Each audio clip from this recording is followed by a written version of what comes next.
Hey everyone, Tony Winston here for Jazz Piano College, Classical Piano Workshop, and other stuff. Thanks for tuning in. I just wanted to let you know I'm putting up videos in different categories from time to time, and I hope you'll stay subscribed. I always try to put right in the title as the very first thing, if it's jazz, classical, or something else. I try to avoid clickbait. Another thing too is that people have been asking me, how to practice, what to study, what video will help me understand this, that, and the other thing. And so I've been going back through all my videos and putting them in playlists. I'm not done yet. I've barely begun, but I'll put a link down there to hopefully my playlist page so you can find playlists that you think will help you and then go through those videos. So, I've never had to design a curriculum before, but I'm working on that, and hopefully it'll help you use these videos more effectively. Anyway, thank you so much for tuning in. I've got a video coming out later today on A Foggy Day by request, so stay tuned for that. I've got a classical thing coming out on Sonatina by Dussek.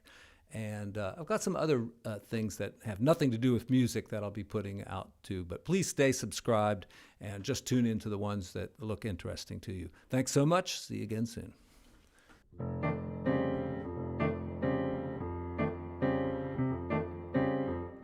A foggy day in London town.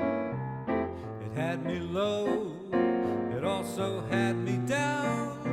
I looked at the morning with much alarm.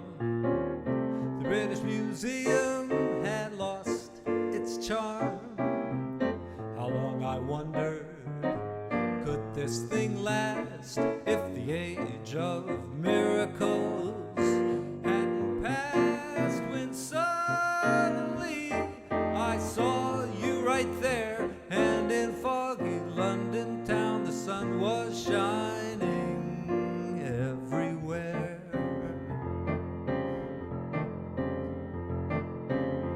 Hello, Tony Winston here for Jazz Piano College. Going to do the song A Foggy Day by request.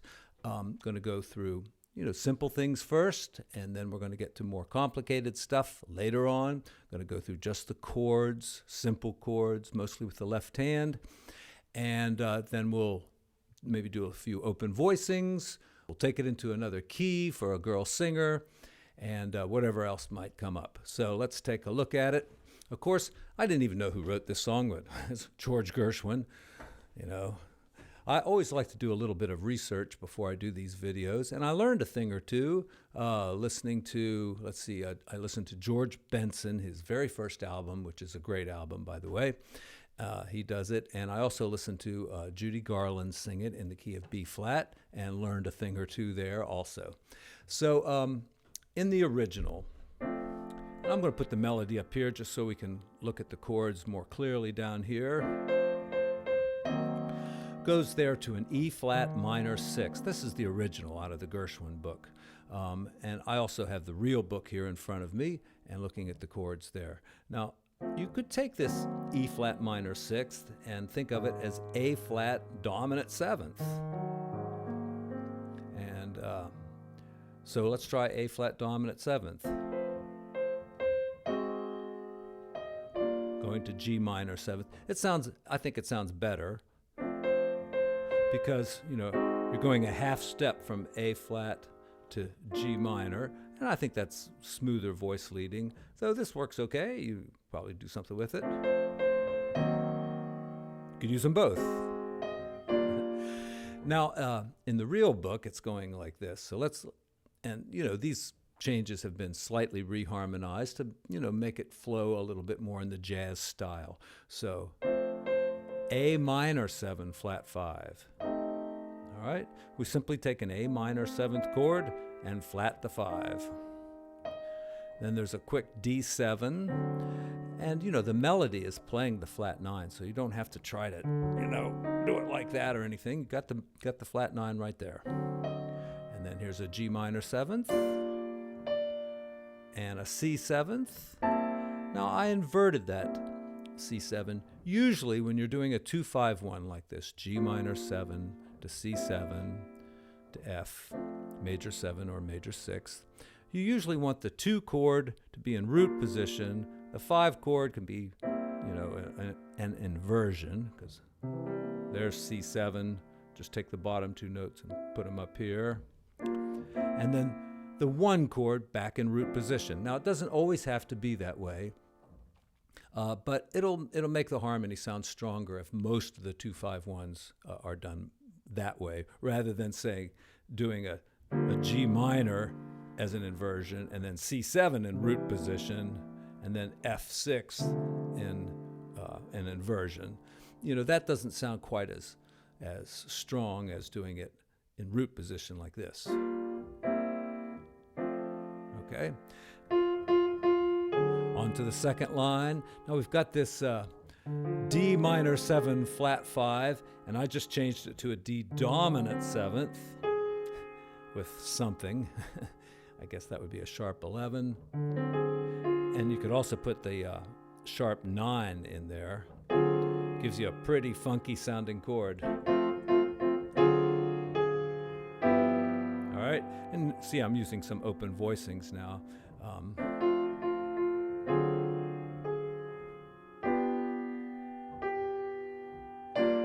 Another 2-5-1, F major 7th.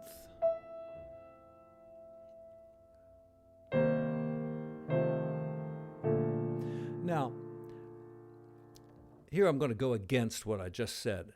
This is a 2-5-1 also. It's not a 2-5-1 in the key of F, it's a 2-5-1 in the key of B flat, but we can still call it a 2-5-1. It's a temporary 2-5-1. And I'm going to go ahead and do the 2 as an inversion. And then the 5 chord here, F7, is in root position. And then I'm going to go to B flat. It could be major 7th or major 6th. You know, those chords are really pretty much interchangeable. And the melody note suggests that also. So, sorry.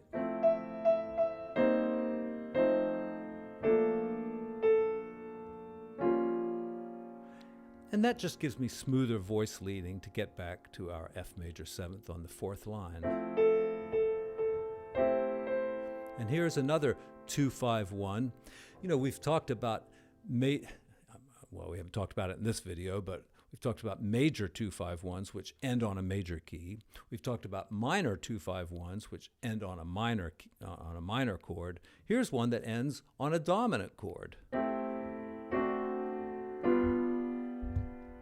All right, and you know, there's all kinds of rules about, well, if it's a minor 2-5-1, the 2 chord should be a minor 7 flat 5. But believe me, those are the first rules you can break. I mean, you can use any kind of a 2 chord, any kind of a 5 chord.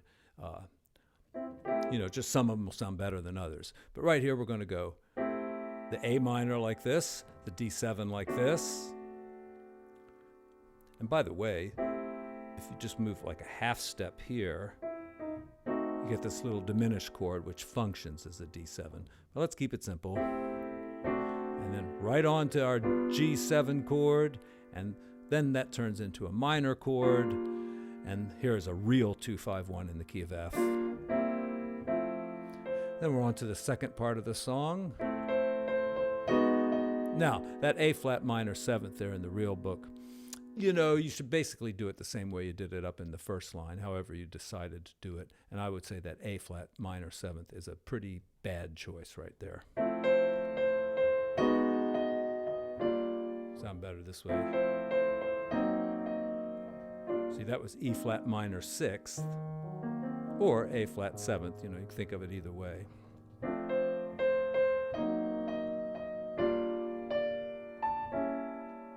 There's my C7, it's this, it's an inversion, but I left the flat 9 in there.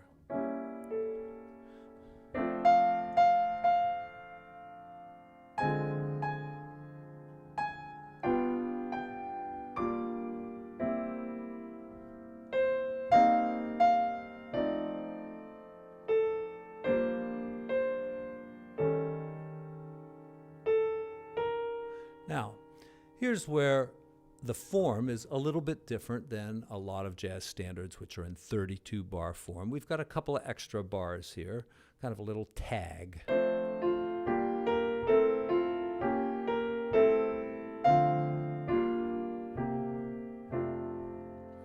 And then we've got 2 bars to do some kind of a turnaround to get back to the beginning.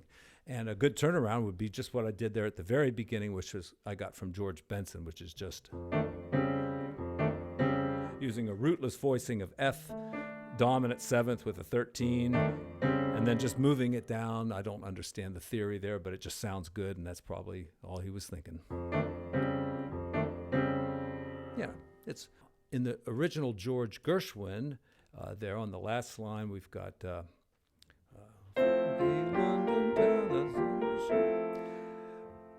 in the original, it has an F chord, but it's got an A in the bass down there. So, and then moving up to B flat, you know, those chords are almost identical to the real book, but these are just a little more accurate if you would like them. B flat, then up to an F with a C in the bass, and back down. And then here where the real book says A minor, D minor, G minor, C, you know, that's a 3-6-2-5, basically, getting ready to go back. You can do lots of different things. Using some open voicings there.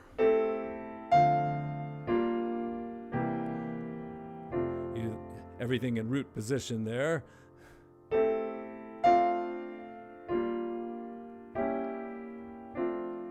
Voice leading there. And the thing I discovered from the Judy Garland version is that the piano player at that point, you know, instead of going to the 3 chord, he goes to the 6 chord first and does instead of A minor 7th, does D minor 7th, then D flat dominant 7th, and then goes to the G minor and the C. And that's a pretty effective turnaround there that, you know, I don't hear people do very often, or it sounds pretty natural, you know.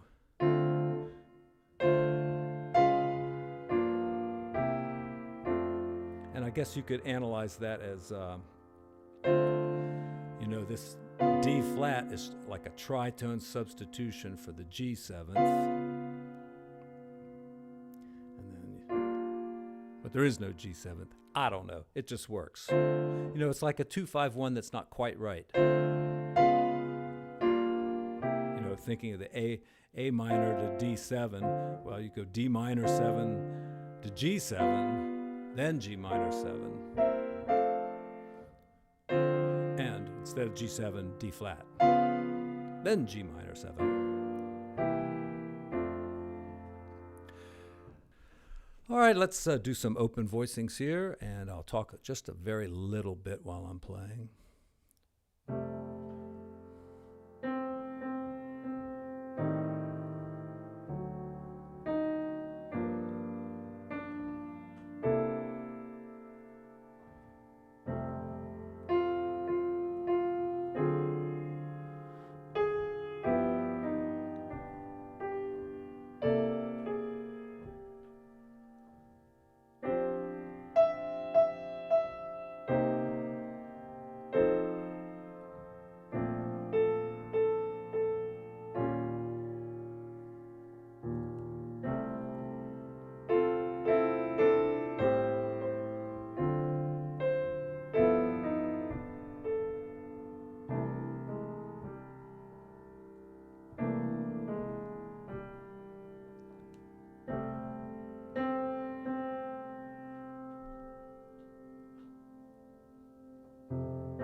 talk just a little bit about putting it into another key. Usually, most of these songs written back in this era were written by guys smoking cigars up on the 6th floor of some building in New York City, and they just put them in the keys that were comfortable for them. And then girls would typically sing them in a soprano voice, an octave higher. But nowadays, it's much more common for a female voice to go up by a 4th or a 5th, or whatever interval is comfortable for their voice, but typically a 4th or a 5th. And Judy Garland does it up a 4th. So here it is in B flat.